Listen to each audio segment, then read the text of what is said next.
Hello అండి. నా పేరు మహేష్ అండ్ నేను క్యాంపింగ్ టెంట్స్ అనేవి రెంట్‌కి ప్రొవైడ్ చేయడం జరుగుతది. సో, ఎవరైతే కావాలనుకుంటున్న వాళ్ళు ఉన్నారో వాళ్ళు క్యాంపింగ్ టెంట్ ఏదైతే ఉందో ఇన్‌సైడ్ వ్యూ ఎట్లుంటదో మీకు చూపిస్తా చూడండి. ఒక చిన్న ఇల్లులాగా మీరు ఏదైతే ఇక్కడ బయటికెళ్ళినప్పుడు కావచ్చు, మేడారం జాతర కావచ్చు, మ్యారేజెస్ కావచ్చు, ఫంక్షన్స్ ఒకవేళ కిట్టి పార్టీస్‌లో కూడా ఇది లోపల మీరు చేసుకోవచ్చు. అండ్ ఎవరైతే సిట్టింగ్‌కెళ్ళినా కూడా ఫ్రెండ్స్ తోటి కలిసి లేదా మీరు ఊటీ, కొడైకెనాల్ ఎక్కడికెళ్ళినా సరే ఔట్ సైడ్‌కెళ్ళినా సరే ఇది బాగా యూజ్ అవుతది. ఇన్‌సైడ్ వ్యూ ఎట్లుంటదో మీకు చూపిస్తాను చూడండి. ఏదైతే మీకు అయితే సేమ్ ఇల్లులాగా ఎట్లయితే ఉందో ఇక్కడ ఒక తాడు ఉంటుంది. దీనిపైన మీరు టవల్స్ కానీ బట్టలు కానీ వేసుకోవచ్చు. అండ్ ఇక్కడ వచ్చేసి మీరు సోప్ పెట్టుకోవచ్చు. ఇక్కడ వచ్చేసి మొబైల్ పెట్టుకోవచ్చు. ఇక్కడ కీ చైన్స్ పెట్టుకోవచ్చు. ఏదైనా పెట్టుకోవచ్చు.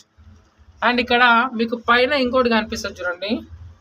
ఇక్కడ మీకు కనిపిస్తుంది కదా పైన, ఇది వచ్చేసి మీరు లైటింగ్ కానీ ఏదైనా పెట్టాలి, లాంతర్ కానీ ఏదైనా పెట్టుకొని హుక్ చేయొచ్చు, వేలాడదీయచ్చు దీంతో ఇట్లా. సో ఇది మీకు క్లియర్గా ఉంటుంది.